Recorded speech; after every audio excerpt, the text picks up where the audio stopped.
One of the more interesting uses that surfaced in our survey was teachers using AI to review course materials to ensure that they covered all the concepts and standards mandated by the district, program, university. And this sounds like one of those things that teachers have to do, but they'd really rather not. Up until recently, there wasn't a really good way to offload that, though. Hello there, my name is Monica Burns, and welcome to today's bonus episode of the Easy EdTech podcast. If you're used to joining me on Tuesdays for new episodes, you are in for a treat. This is a special bonus episode of the podcast in partnership with Jotform. Just like on Tuesdays, these bonus episodes are designed to give you ideas you can try yourself, share with a colleague, or bookmark for later in the school year. If we mention something you'd like to check out, you'll find the link to it in the show notes. So don't forget to head to my website, easyedtechpodcast.com, for all of the links and resources from today's episode. This episode is part of a special bonus series presented by Jotform. Jotform provides an all-in-one solution to streamline administrative tasks, enhance community engagement, and foster innovation. Using their no-code drag-and-drop forms and workflows, your teams can securely collect and store data, automate routine tasks, and collaborate on team resources. Educational institutions are also eligible for a 30% discount on Jotform Enterprise. Head to their website to learn more. jotform.com/enterprise/education. And a quick note, this episode is part of a special bonus series. You can find the video version exclusively on Jotform's YouTube network. Today's episode is titled, What's Working, What's Not, and Where AI is Heading with Heather Turbeville, a bonus episode with Jotform. And today we're pulling back the curtain on the current state of education and classroom technology with Heather Turbeville from Jotform. Based on Jotform's 2026 EdTech Trends data, we're taking a look at why the novelty era of AI is over and the integration era has begun. Heather and I talk about the specific ways educators are leveraging AI to reclaim their time, the dangers of fragmented tools, and what the latest research says about what teachers really want from their digital platforms. If you're looking for a roadmap to simplify your tech stack while staying ahead of the AI curve, this episode has you covered. Welcome to the podcast, Heather. I am so excited to chat with you today about EdTech trends for this year, what's working, what's not working, where AI is headed. But before we get into all of that, can you share with listeners a bit about your role in education? What does your day-to-day look like? Well, my day-to-day is never the same every day, but in terms of education, I work at Jotform, which creates software that anyone in any industry can use. But one of our largest user bases is education. So the goal is to create digital tools that help educators. And I know I'm a Jotform user, super fan of all things Jotform. And Awesome. I'm just pumped to chat with you today and kind of hear about, things that you're seeing, what you're hearing from others right who you're talking to about this. And, Jotform recently published a survey on EdTech trends. And I'm curious as to what prompted this research and maybe what stood out to you immediately as you started reviewing the responses. Right. Well, we wanted to get to know our audience a little bit better. So we asked some questions that we were curious about, like what are educators' pain points with EdTech? What do they think of their tech tools? Are they using AI? Yeah. And we were surprised that the respondents liked their tech tools as much as they did. 77% said that their tools work well or very well. And another thing that stood out to me was AI. They are 65% are already using AI and often in multiple ways.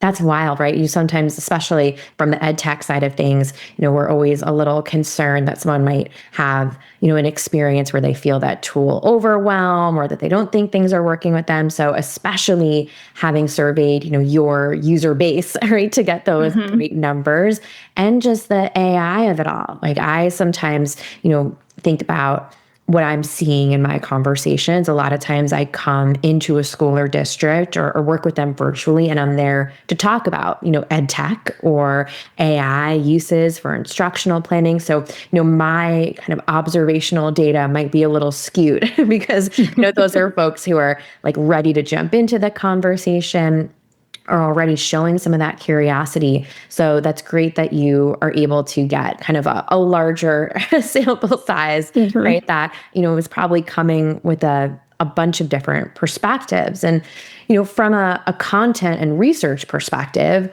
why does it feel important to center educator voices in conversations, particularly around AI right now? Well, educators have unique challenges related to AI. Like, how do they teach students to use it without actually taking away the experience of a student learning? How do they make sure students learn to think critically while using AI? And how do they make sure students aren't using it to cheat? And I think all of those factors make this an area that's rich for research. Yeah.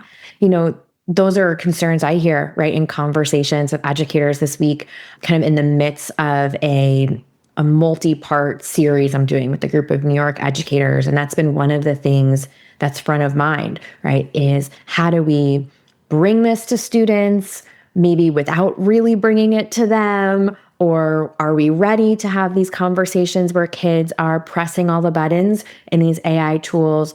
Or are we simply modeling or sharing with them, some guidelines? So it's definitely an important time to hear these educator voices, right? Gathering that information and really listening to what those pain points, like you mentioned earlier, are around these topics that are not just in and out trend, but are really right being adopted so widely in schools and districts and classroom teachers, right? Exploring Hmm. these tools with or without their students. And, the report shows that most educators feel their digital tools work well overall. Like you mentioned, that really great high number. What do you think is working better now than even a few years ago? I think in general, these tools have gotten easier to use, Mm-hmm. but that doesn't mean there isn't still room for improvement. When we asked our survey respondents if they had any trouble with their tools, the biggest one they said was that they wanted their tools to work better with each other. Mm-hmm. Other things they mentioned were more automation and AI functionality and better usability, and particularly the ability to access tools off-site, which Mm-hmm. makes a lot of sense given how much work everyone does on their mobile devices now. Yeah. And it's something I know students, right, say a lot, right? They're working in Google Docs on a phone, right? When we just assume, Mhm. right, it would be a computer interface. So, that's interesting to hear about what they want tools to do or to feel like as for individual experiences, but then also that talking amongst different tools. I hear, from Yeah. educators too about just the friction, which it kind of sounds like is Mhm. coming through in the survey, that it's hard to jump from one place to another, or maybe the sign-ons that they use, are not compatible across a lot of different platforms, and that mobile user interface is something too, right? That teachers who might bop around between different devices. I don't know about you, but I've got, I guess, three where I'm sitting right now Mhm. within view, and probably like a fourth, on the other side of the room, right? So if you're moving between different devices, you want everything to talk to each other, for Right. the same tool, right? Let alone all the different tools. And I'm curious about, the AI connection here too, because a majority of respondents already use AI. And I think it'll be important to mention here too that for folks who are curious about this data, right, they can, and we'll have plenty of links for them to go out, and explore this too, so they can see some of this. But, a majority of respondents already use AI, often for productivity tasks. That's a big part of when I'm talking to teachers about AI, right, we kind of start with that productivity component. What does that tell us about how educators are approaching AI? I think they're being really pragmatic. It's here, it's available to them, so they're trying to use it to figure out how they can do their work better, more easily, with less effort. Yeah, especially for someone who has a long to-do list, a lot of things they're trying to tackle, right? From a productivity standpoint, I know I sometimes share with teachers just like a silly, but maybe big in terms of an amount of time example of, you got a list of vocabulary words, you want to put them in alphabetical order. You want to add an emoji, right, alongside each one, so kids have a visual cue. It sounds a little silly, but if you can snag, 5 minutes, 15 minutes from your day on an emoji keyboard tool, right? Like that adds up over the course of the week. So, I definitely see that, observationally or conversationally, right? When talking to teachers too, that productivity tasks is often, where they stay, where they start, and, maybe for a little bit, and then they kind of keep going. So when you think about the AI and the productivity piece, the findings suggest educators are generally open to AI, but with clear concerns around ethics, accuracy, data security. How do you interpret that balance of optimism and caution?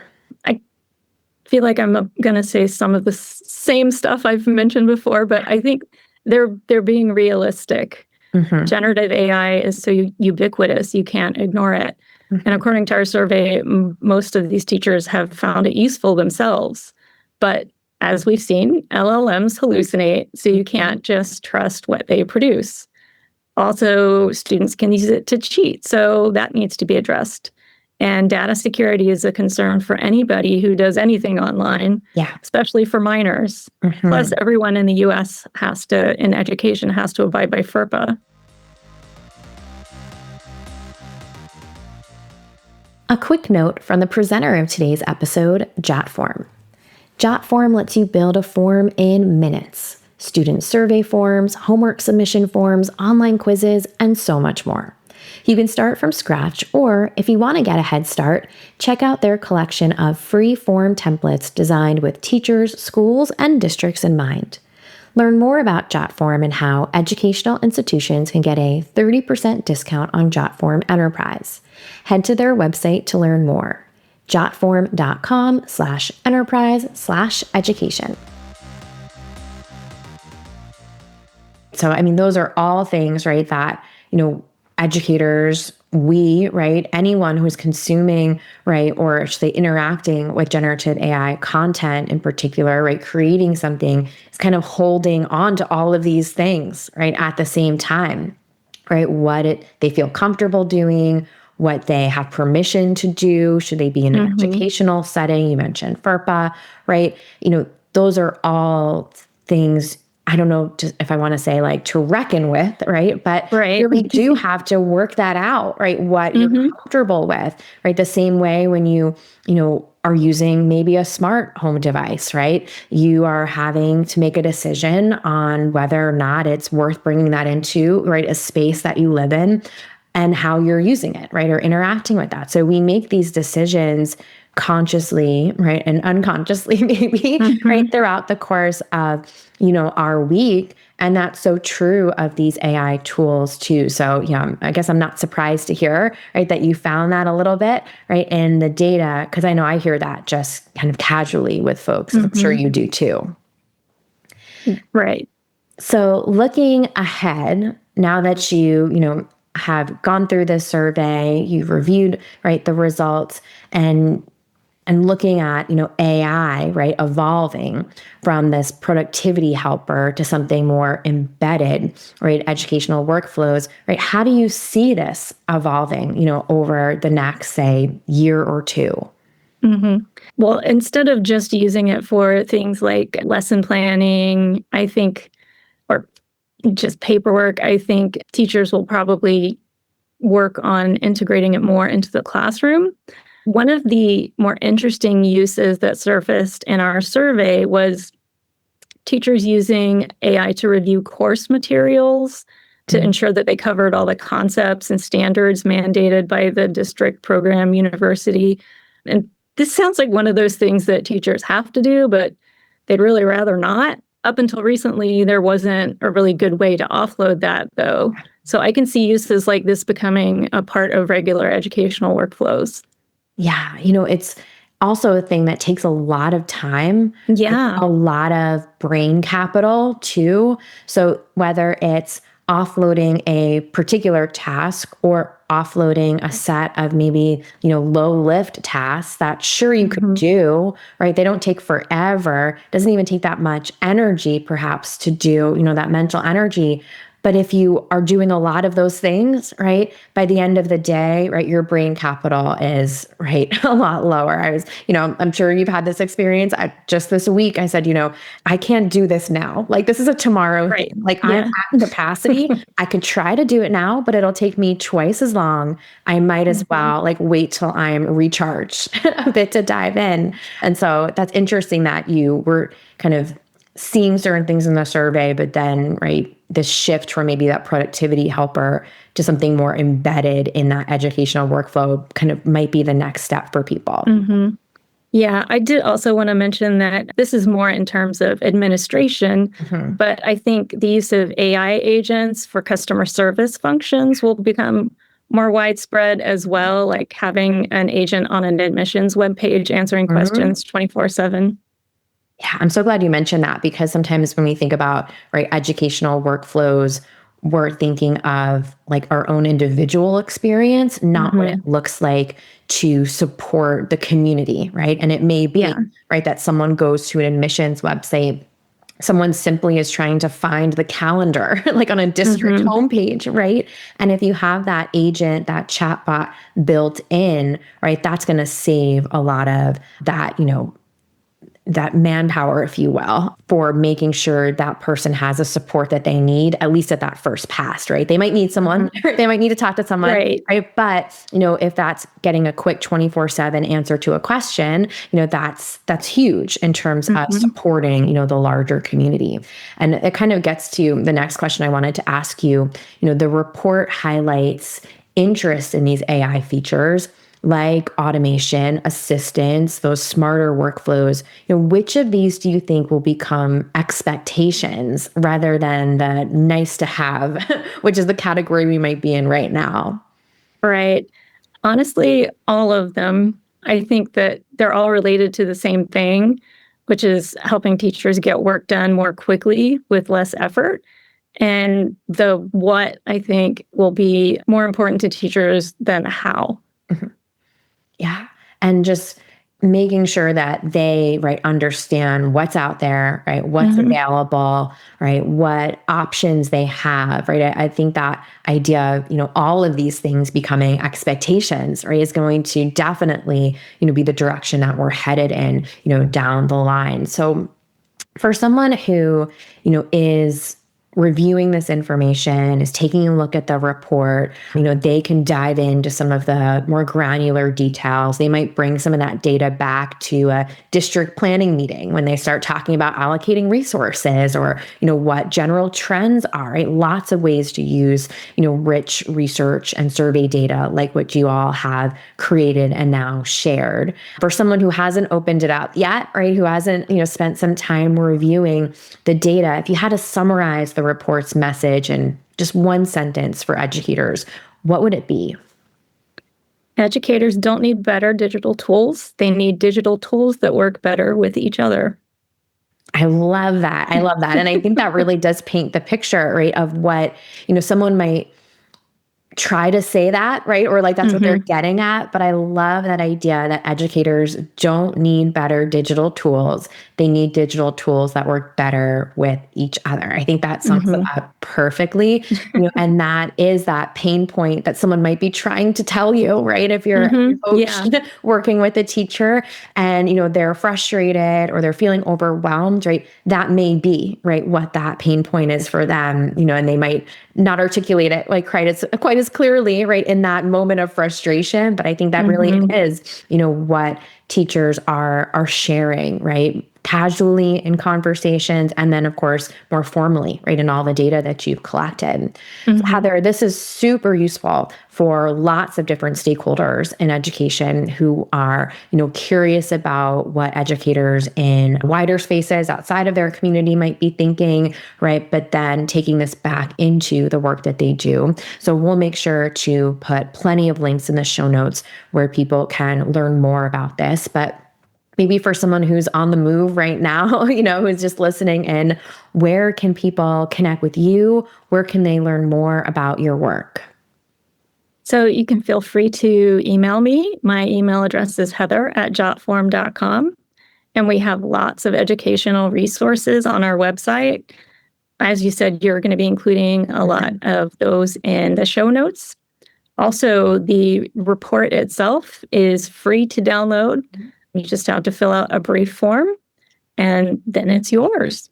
Perfect. And we'll make sure that everyone listening is able to click, access that, right? Find the report and dive into all the information that you unpacked for us today. So thank you so much, Heather, for sharing all of this with listeners. Thank you so much. It was great to be here. It was so much fun chatting with Heather Turbeville today to hear about the new survey and all the results from Jotform. So let's make this EdTech easy with a few key points from today's episode. Use AI first to save time on planning, paperwork, and routine productivity tasks. Choose tools that integrate well with each other to reduce friction and overwhelm. Set clear guidelines for ethical, secure, and accurate AI use in schools. Look beyond productivity and explore AI for workflow support and community-facing tasks. Remember, you can find the show notes and the full list of resources from this episode by heading to easyedtechpodcast.com, including all of the ways to connect with Heather and the team at Jotform. A big thank you to Jotform, the presenter of today's episode and this special series. If you want to watch the video version of this episode, you can find it exclusively on Jotform's YouTube network. Just head to YouTube and type Jotform in the search bar. To learn more about Jotform and how educational institutions can get a 30% discount on Jotform Enterprise, head to jotform.com/enterprise/education. If you're listening to this podcast on Apple Podcasts or Spotify or another favorite app, maybe even YouTube, don't forget to hit the follow or subscribe button. When you follow along with the podcast, each new episode will download for you automatically so you don't miss a thing. It's totally free to follow or subscribe. It just helps you get those notifications so you know when a new episode is available. And if you have a moment and are feeling extra helpful today, please leave a rating or review for the podcast. It helps other educators find this podcast when they're searching for topics like EdTech in their podcast app. Have a great week and check back on Tuesday morning for another new episode of the Easy EdTech Podcast.